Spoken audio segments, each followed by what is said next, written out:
Boa noite a todos, boa noite a todas. Sejam todos bem-vindos a essa casa de oração. Que o menino Jesus, que agora está para renascer, venha sobre nosso coração, sobre os nossos pensamentos. Que a sua luz, que a sua paz seja o nosso caminhar.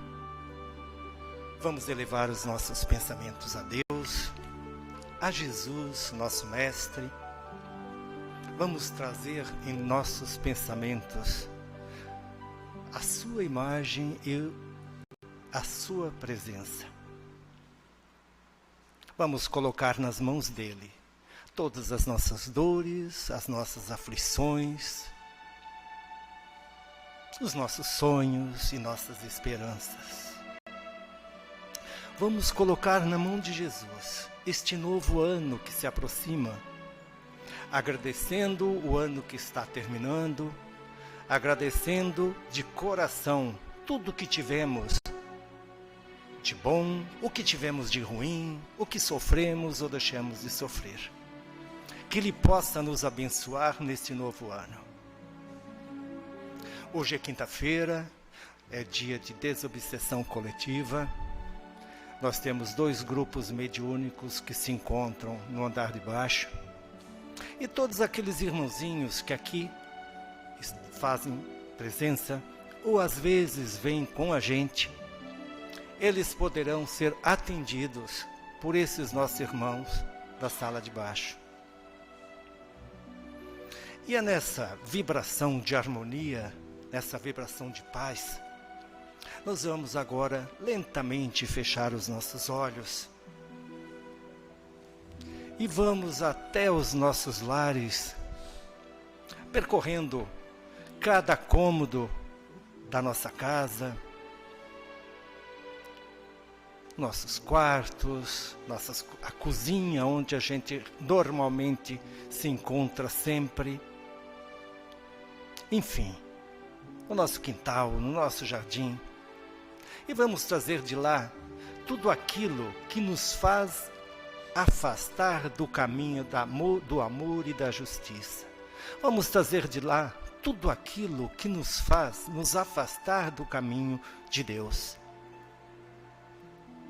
Vamos até os nossos locais de trabalho, não importa onde seja, e vamos mentalizar os nossos colegas de trabalho, vamos mentalizar os nossos irmãos que ali se encontram e trazer para este local todo aquele irmãozinho do invisível que possa estar perturbando aquele local, que ele possa vir para essa noite de desobsessão coletiva.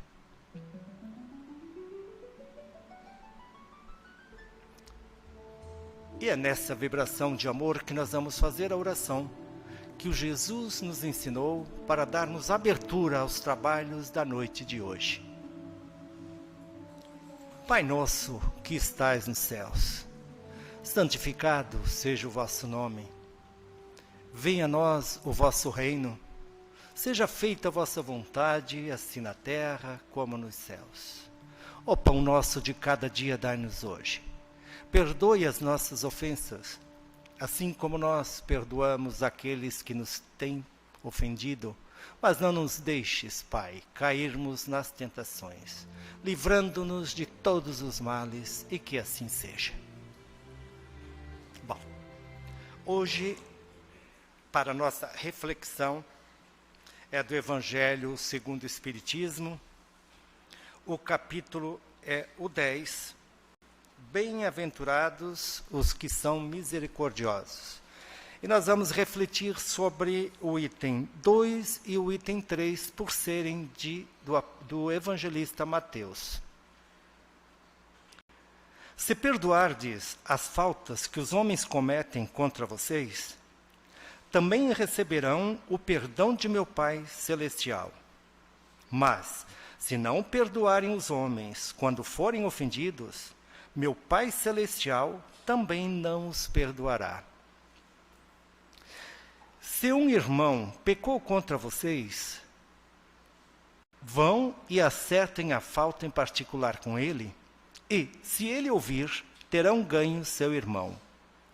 Pedro, aproximando-se de Jesus, perguntou: Senhor, quantas vezes terei que perdoar meu irmão quando ele pecar contra mim? Será até 7 vezes? E Jesus lhe respondeu: Você deve perdoá-lo não apenas 7 vezes, mas sim 70 vezes 7 vezes. Aqui o nosso evangelho, ele está bem claro que ele está falando de perdão. Mas nós temos uma dúvida e nós temos sempre uma pergunta: se perdoar é a mesma coisa que esquecer. Não é. Perdoar não é esquecer. São coisas distintas, são coisas diferentes. Uma coisa não tem nada a ver com a outra, até porque nós não somos alienados. Nós temos no cérebro uma memória que resgata todos os fatos. Fatos bons, fatos ruins, agressões, carinho. E por isso que quem perdoa não tem necessariamente esquecer do agravo sofrido. O que é preciso, na verdade, é diluir a mágoa, os ressentimentos, a raiva, para que por causa desse fato que gerou tudo isso. Porque, caso contrário, o perdão, ele não terá valor nenhum. Ele vai ser superficial, ele vai ser mesmo ilusório. Esse tipo de esquecimento, ele é extremamente benéfico para quem perdoa, quem sofreu uma agressão. Porque a energia gerada em que se revive o fato infeliz, ela faz aumentar aquela ferida que já está ali viva, e nós vamos acumulando cada vez mais sofrimentos desnecessários. A ciência da psicologia, ela nos atesta que o esquecimento da mágoa, por si só, já é uma psicoterapia. Por quê? O perdão é um sentimento, é uma atitude que nós vamos aprendendo aos poucos, que a gente vai desenvolvendo. E temos uma vida inteira para aprender a perdoar. E o perdão, ele só não faz bem para o espírito, para a alma, mas também para o nosso corpo físico. Quando a gente está com raiva, quando a gente está com ressentimentos, quando a gente está com muita mágoa, o nosso cérebro, ele produz substâncias químicas, ele produz hormônios, como a adrenalina, os cortisóis, que eles atuam diretamente no nosso estresse. E o que acontece quando estamos estressados? A nossa pressão arterial sobe, os nossos batimentos cardíacos aceleram, a nossa respiração fica ofegante, os nossos músculos se contraem, e nós contraímos mais dores para nós. E exatamente nesse momento, quando a gente está no limite do nosso limite, é que o nosso cérebro, aquela parte pensante do nosso cérebro, para poder desviar daquele fato que gerou a nossa aflição, ele atua desordenadamente. Ele fica exatamente desnorteado, perturbado. Aí a gente faz aquilo que não gostaria de fazer.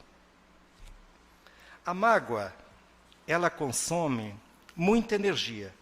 Pois quando nós contamos o caso, muitas vezes, que nos aconteceu, a gente fica como se colocando água fria naquela ferida.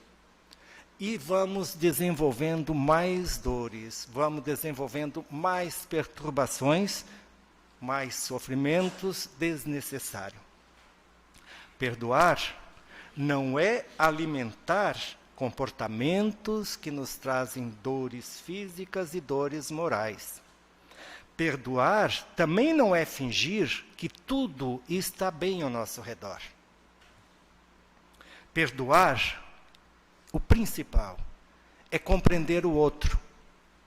Perdoar é compreender os seus limites, as suas razões. Por quê? Entendendo as falhas daquele irmão, daquele que nos proporcionou um agravo, nós estamos aprendendo para resolver as nossas falhas também. E o perdão sincero, ele nos leva a fazer ao adversário aquilo que gostaríamos que os outros fizessem para nós. E é só dessa forma, porque somos seres em evolução, somos seres imperfeitos. Se fôssemos perfeitos, não estaríamos na Terra. É que nós vamos compreendendo as falhas dos outros e as nossas. E dessa forma, nós vamos nos acertando no nosso caminhar terreno. Eu tenho duas falas. Uma é do apóstolo Paulo, que fala sobre o perdão, que diz o seguinte: perdoar os inimigos é pedir perdão para si mesmo. Perdoar os amigos é dar a eles uma prova de amizade, mas perdoar as ofensas é demonstrar que se está melhorando. Perdoem, meus amigos, para que Deus também possa perdoá-los. Se forem duros, exigentes e rigorosos, mesmo por uma pequena ofensa, como vão querer que Deus esqueça que a cada dia vocês também têm necessidade de perdão? Jesus, durante a sua caminhada terrena, já com seus apóstolos, os discípulos, e ele conhecendo intimamente cada um deles, quando eles voltavam das caminhadas, ele tinha conversações com seus apóstolos. E numa dessas conversações se aproximou dele Tomé. Todos conhecem Tomé, aquele discípulo da dúvida, aquele discípulo que para crer tinha que ver, aquele discípulo que não sabia ouvir com o ouvido, ele tinha que ver um sinal para entender. Ele se aproximou do mestre e disse assim: mestre, me fale sobre o perdão. E o mestre falou o seguinte: e é neste drama de cada dia de perdoar e ser perdoado, é que a alma vai se ajustando aos serviços da fraternidade e do amor. Quem não perdoa, divorcia-se da alegria, distancia-se da tranquilidade e se separa da harmonia espiritual. Porque o coração, nesse pulsar, não tem condições para amar, nem a Deus, nem ao próximo. Tomé, começa hoje o teu trabalho pela tua paz. E não perca tempo, porque o tempo é ouro divino em nossas mãos. E Tomé pensou, colocou a mão no ombro de Judas e saiu para repousar. Quer dizer, ele saiu para encontrar a paz. E assim, meus queridos, nós estamos no final de ano. Se nós temos algum problema com alguns os nossos adversários, com aqueles que não nos querem bem, vamos perdoar sempre, porque isso faz bem para a alma. E fazendo bem para a alma, vai fazer bem para o nosso corpo. Queridos, eu quero desejar para vocês um maravilhoso Natal. Que vocês tenham o melhor Natal de todas as nossas vidas. E que o ano novo seja repleto de muita luz e de muita paz. Que assim seja. E a nossa palestrante hoje é a Kátia Ram. Ela é lá de Araranguá, da Casa Espírita, Casa da Fraternidade. Vamos vibrar com ela, para que ela consiga colocar para nós o que ela preparou, com a maior facilidade. É contigo, Kátia. Obrigada. Tá? Posso usar lá? Pode. Só liga lá.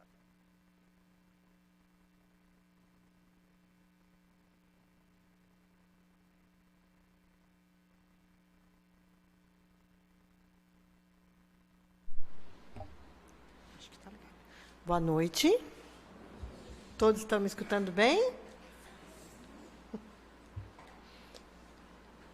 Que Jesus nos abençoe, que nós possamos conversar um pouquinho sobre o seu Evangelho. Queria já agradecer a oportunidade de estar aqui mais uma vez. Essa casa de oração a gente tem muito carinho, muito mesmo. Há muitos anos que a gente vem aqui, de vez em quando, falar um pouquinho do Evangelho. Costumo dizer que eu não sou palestrante, eu sou conversadeira, né? Gosto muito de conversar e aí as pessoas de vez em quando lembram de me chamar para conversar um pouquinho. Então, nós vamos falar um pouquinho sobre esperança. Há dias, tem dias que todos nós temos aquela impressão de que chegamos no fim do caminho. Nós olhamos para frente e parece que não tem mais saída. Não há uma luz no fim do túnel. Não há nenhuma possibilidade de volta. Parece que todos os nossos objetivos, nossos planos foram levados para bem distante e estamos sem possibilidade de alcançá-los. Parece até que o outono da existência fez com que secassem as nossas esperanças. E o vento forte do inverno varresse das nossas mãos os nossos sonhos mais acalentados. A morte vem e arrebata os nossos entes queridos, nos deixando muitas vezes o coração dilacerado. Nos sentimos perdidos, não sabemos que rumo tomar. Ficamos atônitos. Nos sentimos muitas vezes como aquela árvore ressecada, sem folhas, sem brilho, sem motivo para viver. É que as pessoas chamam de desesperança. Mas, de repente, como acontece com a natureza, tudo muda. A primavera vem e muda toda a nossa paisagem. As árvores enchem-se de brotos verdes e logo estão cobertas de flores e frutos. O tom acinzentado cede lugar às cores de tonalidade 1000. Aquele verde da esperança reaparece. E assim a vida segue. Quase todos nós já devemos ter passado momentos difíceis, momentos de desesperança. Poderíamos ficar aqui falando uma noite inteira sobre os nossos problemas. Mas sabemos, no fundo, que não podemos perder a esperança. Para tudo tem solução. Até para a morte tem solução. E isso é o que a doutrina espírita vem nos contar. Essa é a grande esperança. Aqueles que já partiram estão a nos esperar. E também do outro lado, sentem a saudade, o frio do amor. E esperam que um dia nós nos reencontremos, nos abracemos, matando aquele sentimento que muitas vezes aperta o nosso coração. Agora, na nossa época de Natal, muitos vão passar o Natal tristes. Porque seus entes amados já não estão aqui. E lembrando disto, nós não podemos esquecer, Jesus veio nos dar a esperança. A esperança do porvir, a esperança da vida futura. Por causa disso, ele esteve aqui na Terra. Por causa disso, ele viveu há 2000 anos. Para nos lembrar, a vida segue. Senão não haveria de ser. Senão não haveria motivo para ele estar aqui, conosco. Tanto é que quando Jesus disse, lá naquela ceia, onde ele anunciaria que ele estaria daqui algum tempo, não mais entre os seus amigos, e que no terceiro dia ele haveria de ressuscitar, Eles não acreditaram. Eles duvidaram. Nosso irmão falou de Tomé, que foi o que mais duvidou. Mas e nós? Será que nós acreditamos? Será que nós depositamos a nossa esperança, a nossa fé naquilo que ele falou?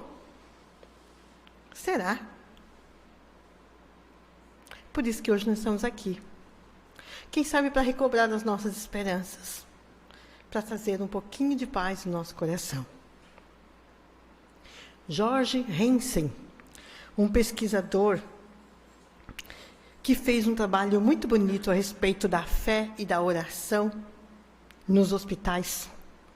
Ele fez uma pesquisa na Universidade do Alabama, nos Estados Unidos, com crianças em tratamento de câncer e outros doentes também. E ele acabou levando para os hospitais uma terapia que ele chamou de terapia da esperança. O que consistia o tratamento? Era muito simples.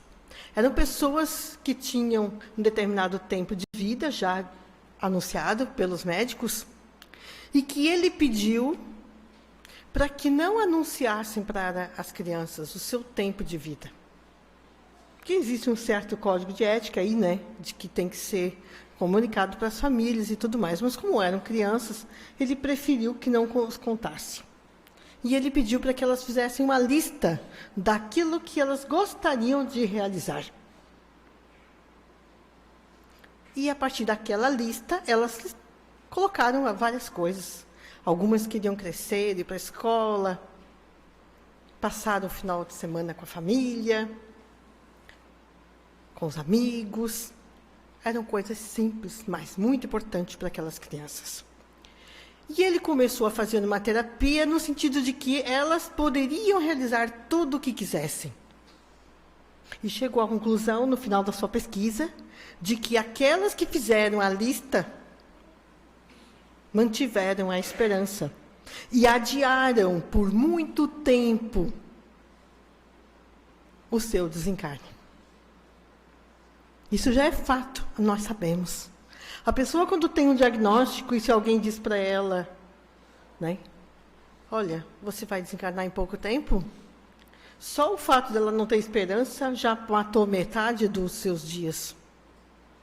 Porque lhe falta a esperança.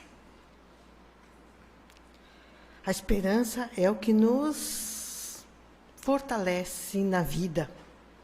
Nós precisamos da esperança. Por isso Jesus ele foi tão enfático. Por isso Jesus trouxe a boa nova, que é a esperança, para que nós nos alimentássemos dela. O homem pode suavizar ou aumentar o amargor das suas provas conforme o modo por que encare a vida terrena. Está lá no Evangelho segundo o Espiritismo. Pode suavizar o amargor das suas provas, conforme o modo por que encare a vida terrena. Todos nós sabemos que estamos aqui com muitas dificuldades, mas o modo como nós encaramos a vida muda completamente o quadro. Tanto mais sofre, diz ele, quanto mais longa se lhe afigura a duração do sofrimento. Quanto mais eu penso no sofrimento, mais eu sofro. Mais pesado fica. Mais pesado fica. Ora, aquele que encara pelo prisma da vida espiritual, apanha num golpe de vista a vida corpórea. Ele a vê como um ponto no infinito, compreende-lhe a curteza e reconhece que esse penoso momento terá presto passado.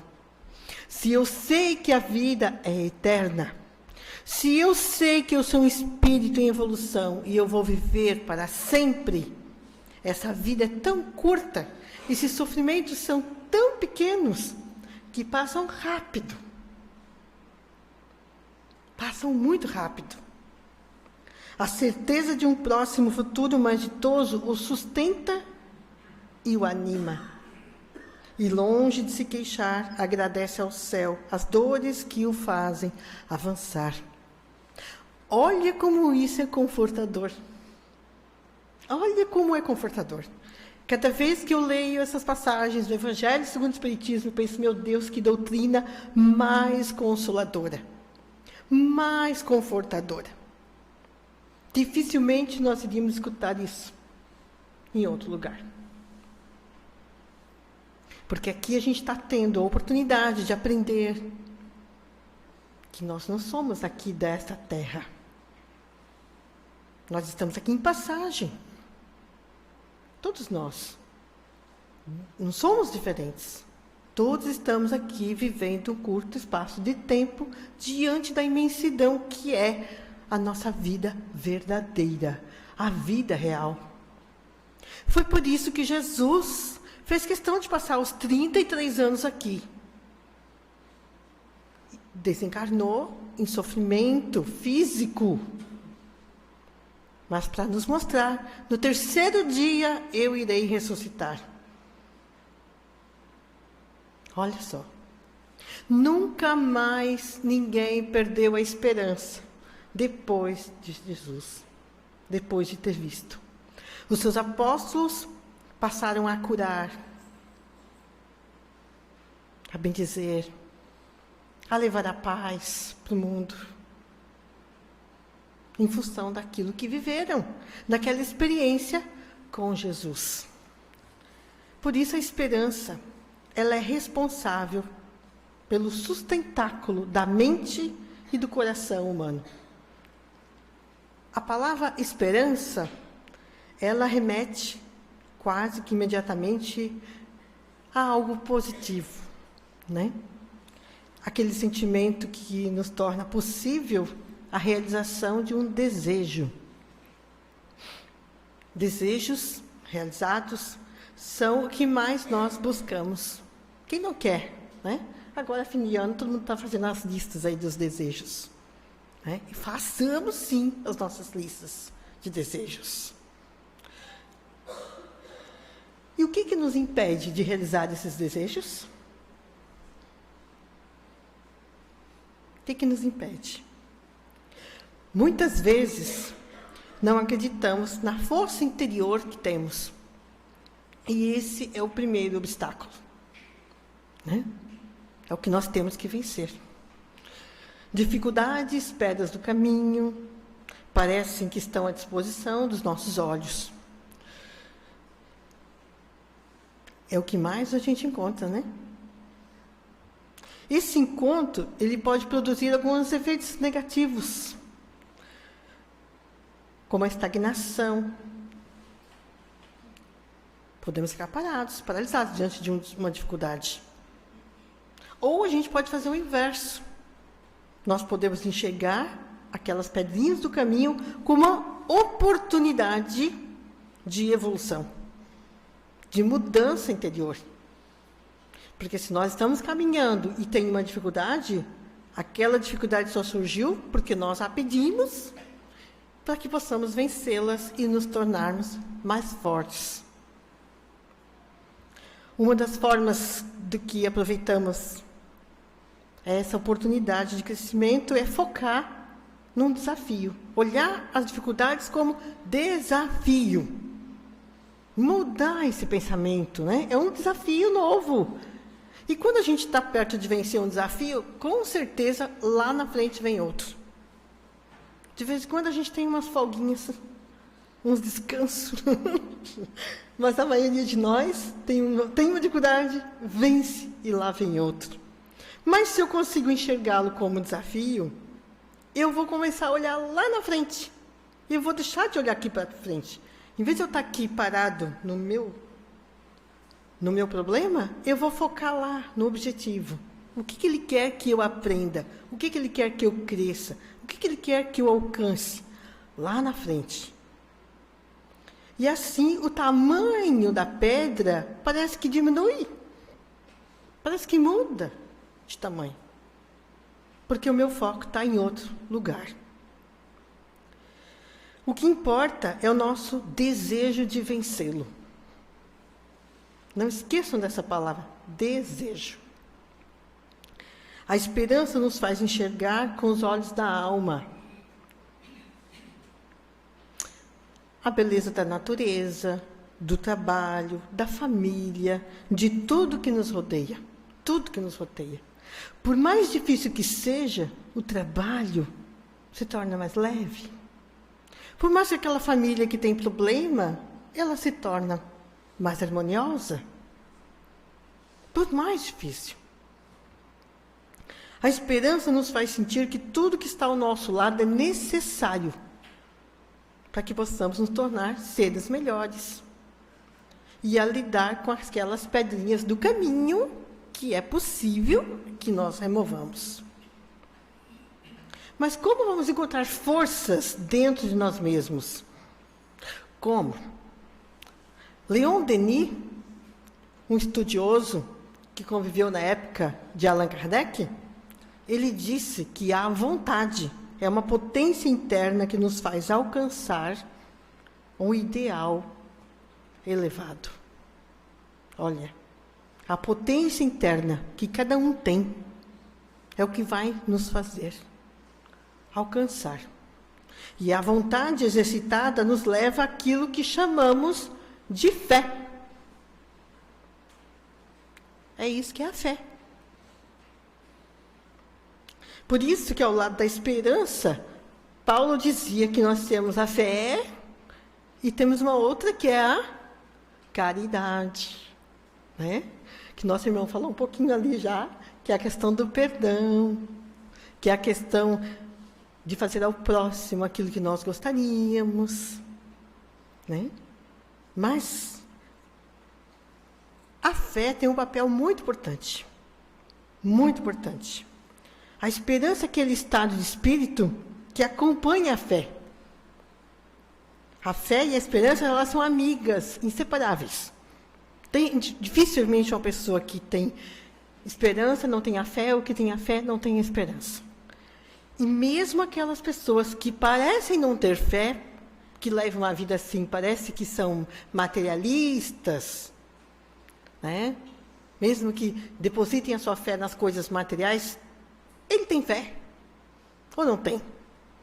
Porque aquele que trabalha para alcançar um objetivo na vida, ele não está depositando a sua fé também?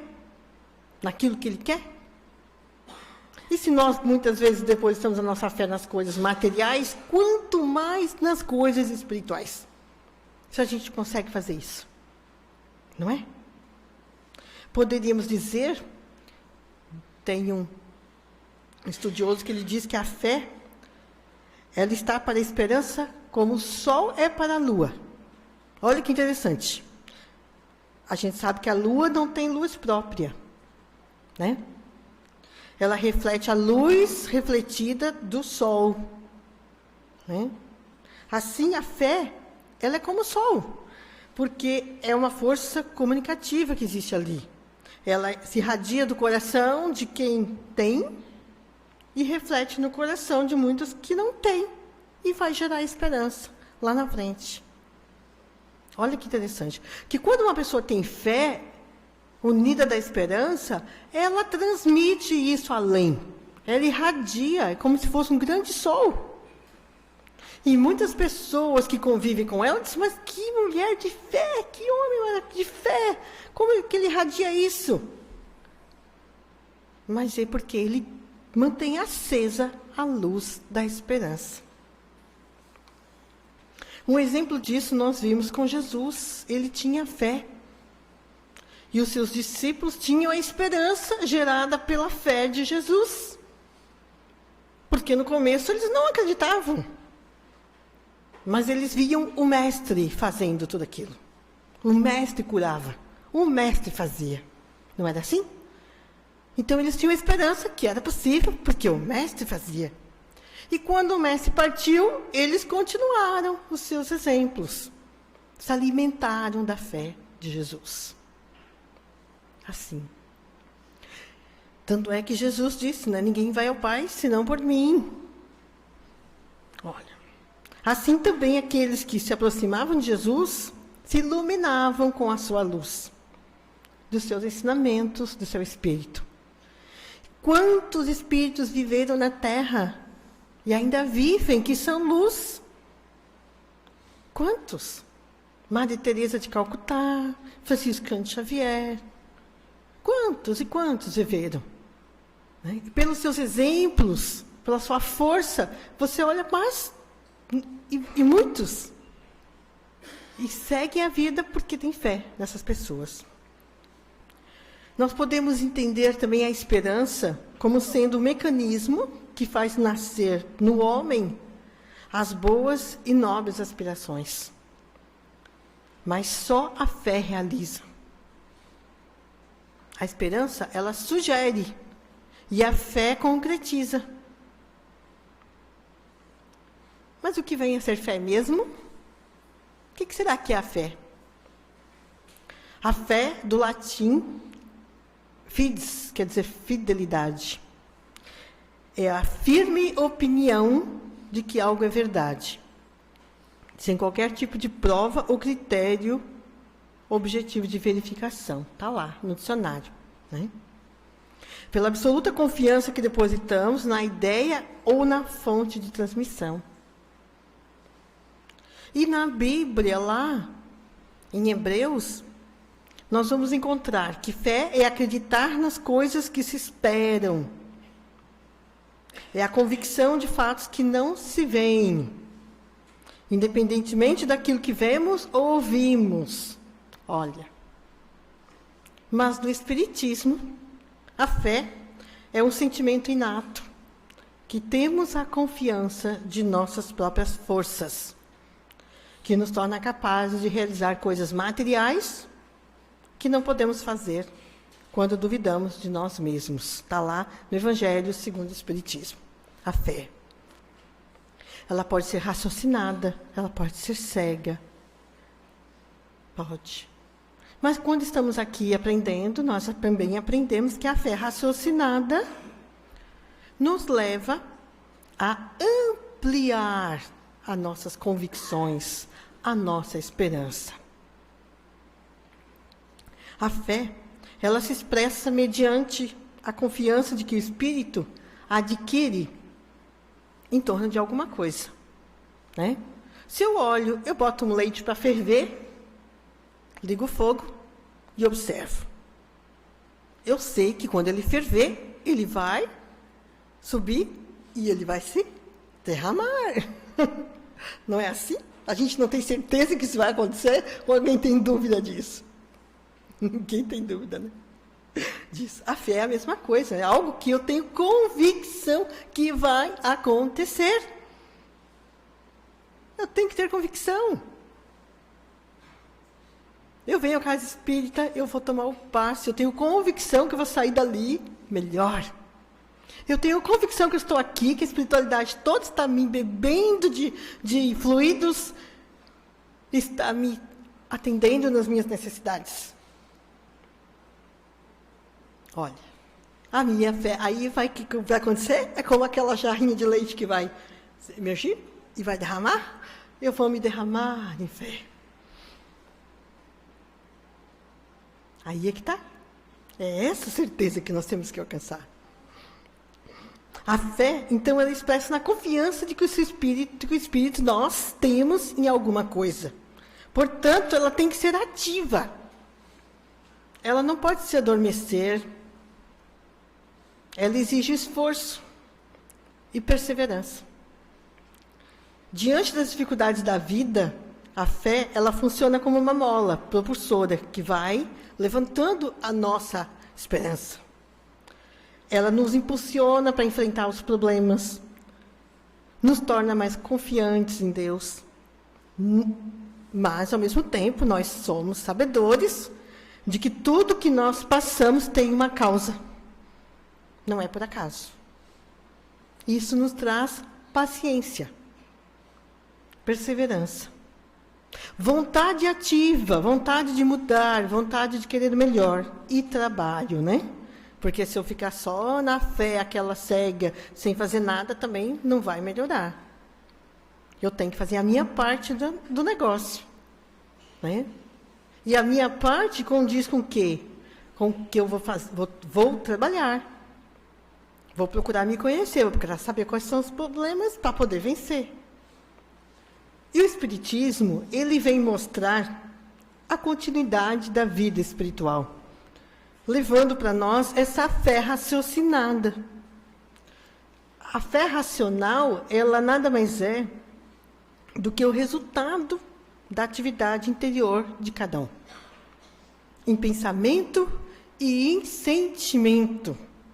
Todos nós temos uma leiteirinha dentro de nós a ferver.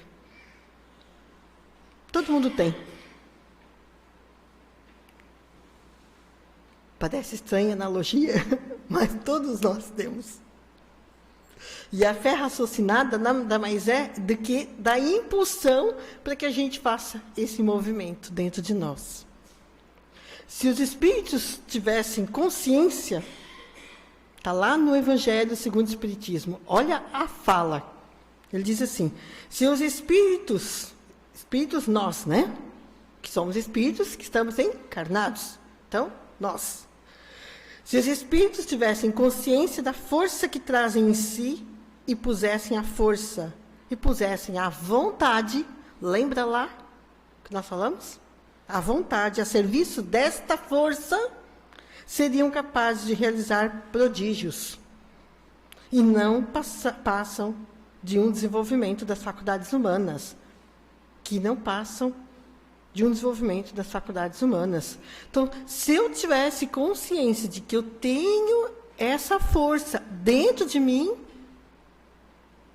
eu seria capaz de fazer prodígios. Quais eram os prodígios que Jesus fazia? Quais eram? Ele disse aos seus apóstolos, se não conseguistes curar, foi por causa da vossa pouca fé. Olha, para nós que ainda estamos aqui engatinhando, né? Nós estamos começando na nossa evolução espiritual, a gente sabe, né? A gente fala assim, mas eu sou tão pequenininho, né?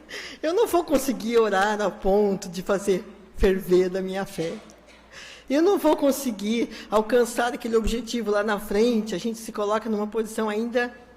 Mas a gente tem que entender de que cada um está num determinado grau de evolução. E que as dificuldades do caminho, as pedrinhas, é de acordo com minha evolução. Ninguém aqui é Jesus Cristo. Ninguém aqui é lá um espírito evoluído que está carregando um caminhão nas costas que não pode carregar. Ninguém. Cada um está carregando exatamente aquilo que dá para carregar. O fardo é do tamanho que cabe nas minhas costas. É difícil isso, mas a gente tem que entender. Né?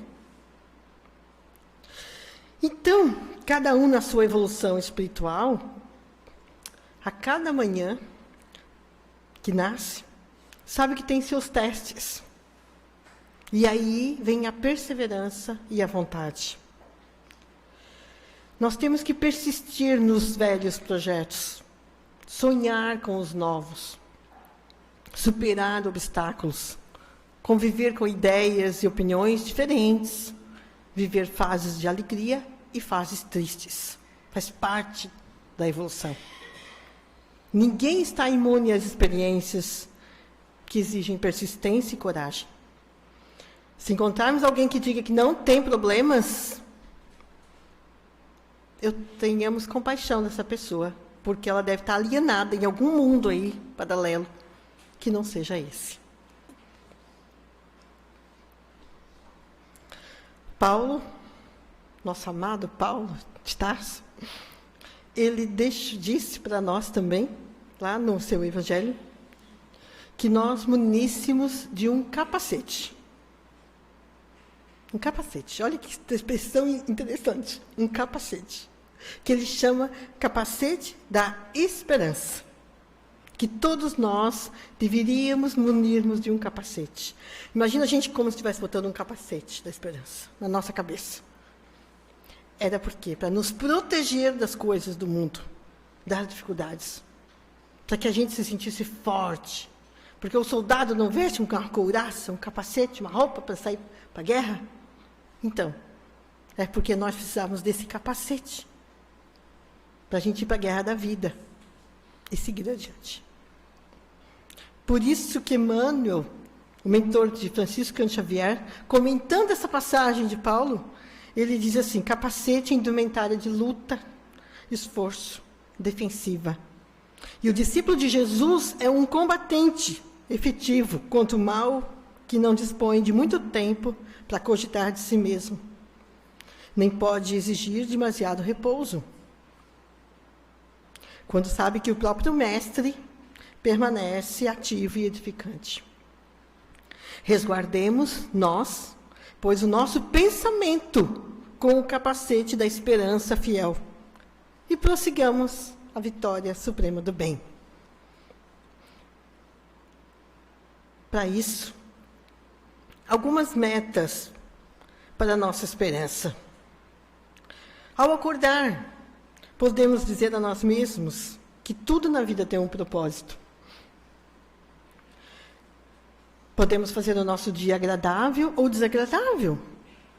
Podemos optar, compreendendo o propósito de cada situação. Podemos visualizar a meta do que almejamos e seguir adiante. E respeitando o nosso próximo, fazendo a caridade. Porque fazendo a caridade, nós amealhamos confiança no plano espiritual. E aí tem aqueles irmãozinhos da retaguarda, que já foram antes de nós, que observando a nós, nos fortalecem e nos ajudam a ter forças para seguir adiante. Esperança, essa foi uma das principais mensagens de Jesus, não se esqueçam. Ele nos falou da esperança no Sermão da Montanha, no seu evangelho todo. É toda esperança. Exemplificou com seus feitos e seus ditos. Enfim, a sua mensagem é toda esperança. Mas se formos visitados por qualquer dissabor e o desespero nos tomar conta, nos buscar de assalto, busquemos o Mestre Jesus, através da oração.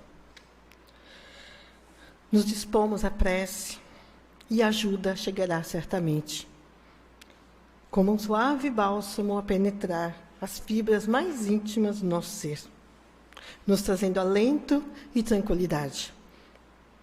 Se a desesperança se acercar de nós, lembremos do amigo celeste a nos dizer: meu fardo é leve, meu jugo é suave. E se o seu jugo é suave, por que não o aceitamos? O Espiritismo vem nos dar essa esperança outra vez. Por isso o Espiritismo é chamado do Evangelho Redivivo, porque ele vem nos recordar aquilo que o Mestre falou. E ele, segundo Allan Kardec, o Espiritismo é o mais potente auxiliar da religião. Allan Kardec dizia assim: se ele aí está, é porque Deus o permite, para que as nossas vacilantes esperanças se revigorem e para que sejamos reconduzidos à senda do bem, pela perspectiva de um futuro melhor. Olha que lindo. Para nós espíritas, a crença na vida futura e na imortalidade da alma já não é mais crença, é certeza. E esse entendimento faz com que cotidianamente nós vamos ampliando a nossa fé.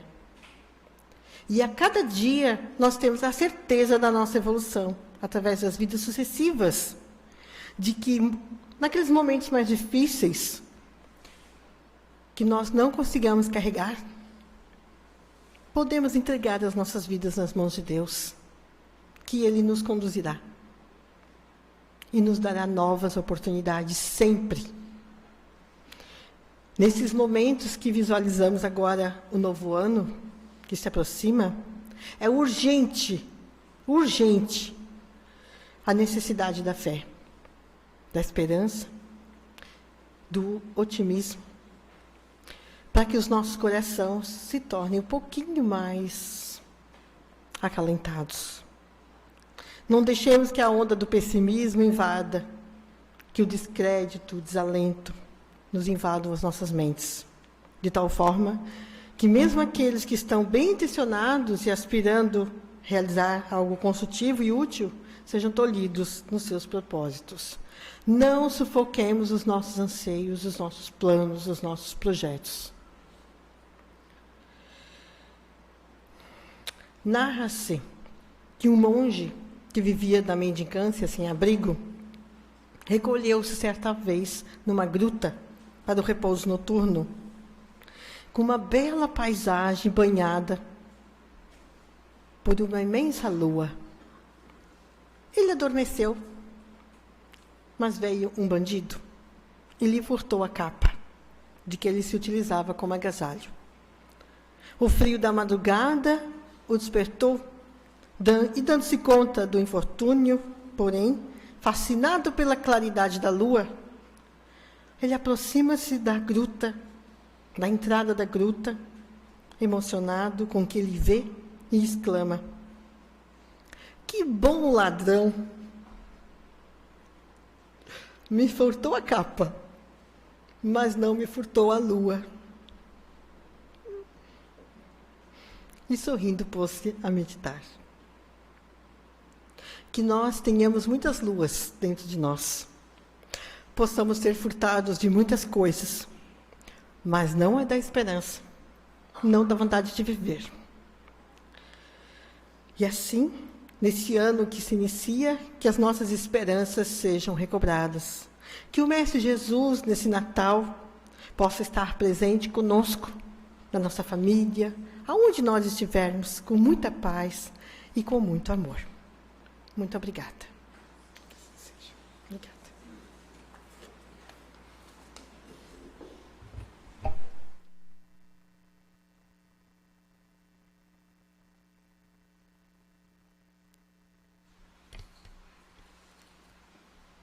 Obrigado a nossa irmã Kátia por se deslocar lá de Araranguá para nos apresentar esta conversa. Como ela diz que ela não palestra, ela faz conversa sobre a paz, sobre a caridade, sobre a esperança, que nós não deixamos morrer os nossos sonhos, que nós possamos continuar lutando, porque sem luta nós não vamos para lugar nenhum. E é nessa harmonia que nós vamos pedir pelos nomes que se encontram nas urnas de encarnados e desencarnados, que a espiritualidade amiga possa colocar ali todas as bênçãos, toda a luz, toda a paz que esses espíritos estão precisando, que eles alcancem os seus sonhos de melhora, de cura, que o Mestre Divino imponha suas mãos para sanear suas feridas e suas aflições. Vamos pedir pela magnetização das águas. É a substância mais simples que existe na natureza, mas ela é composta de tantos bens, de tantas maravilhas, que, com o auxílio da espiritualidade, com o auxílio da espiritualidade maior da casa espírita, Círculo da Luz, possa ali colocar o bálsamo para a cura das nossas feridas da matéria e da alma. Vamos pedir pelos abandonados, pelas crianças, pelos nossos idosos, pelos doentes esquecidos nos hospitais e em asilos. Vamos pedir por aqueles que vivem nas ruas, na miséria. Vamos pedir pelo menino Jesus, que nos faça renascer bons espíritos.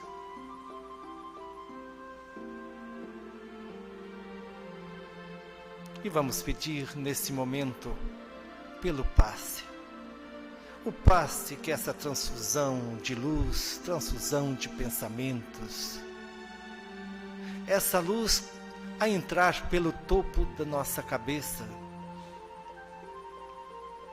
essa luz que vem nos penetrar em todos os órgãos, todos os tecidos, todas as nossas células, que ela possa nos clarear a mente, os nossos pensamentos, que ela possa trazer a nossa sanidade física e moral, que ela possa nos trazer a luz e a paz, que possamos ter um 2020 com saúde. Não pedimos muito, mas vamos pedir a saúde, a paz e a luz. Recebamos essa luz em todo o nosso corpo. E assim, encerrando os trabalhos da noite de hoje, nós agradecemos a presença de todos, nós agradecemos a presença de todas, que o Mestre Jesus possa fazer retornar a vossas casas na paz. Muito obrigado, até quinta-feira. Não sei se vai ter quinta-feira, mas enfim, até a semana que vem. Muito obrigado, que assim seja. Nem sei se vai ter quando é Natal. É quarta? Ah, então